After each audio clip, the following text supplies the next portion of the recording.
Người yêu ơi, yêu thì có gì sai đâu, có sai đâu. Không là em thì ai để em đưa anh về. Là tình yêu mãi mê, mặc kệ người ta cười chê. Bởi vì tình yêu là thế, làm người yêu em nhé baby.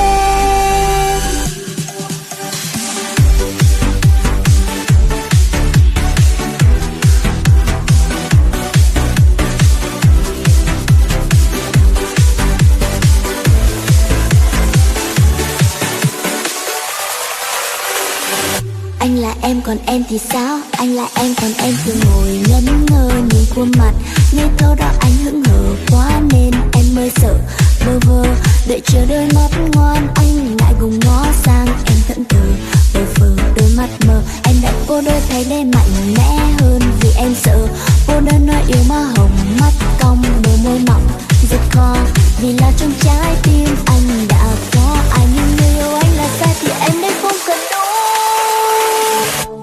Người yêu ơi, yêu mình em được không? Từ giờ về sau này gió lạnh nơi đây mùa đông là ngày ta sống vây con tim hao gầy tình yêu đong đầy hãy để em chứng minh cho anh thấy.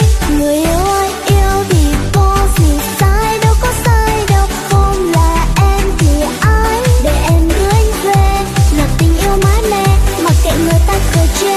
Bởi vì tình yêu là thế, là người yêu em nhé baby. Rồi làm chồng em nhé baby.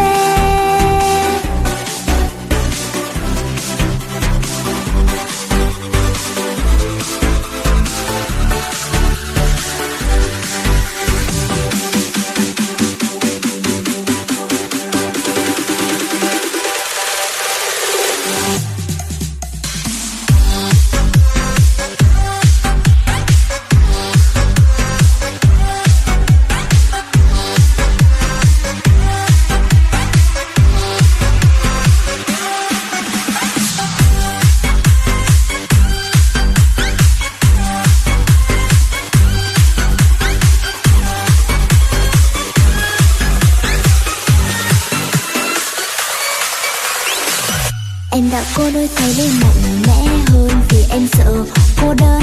Là khi nhung nỗi nhớ như sóng xô nơi đây từng cơn. Là khi anh cười đùa nên ai đau đớn nên em giận hơn.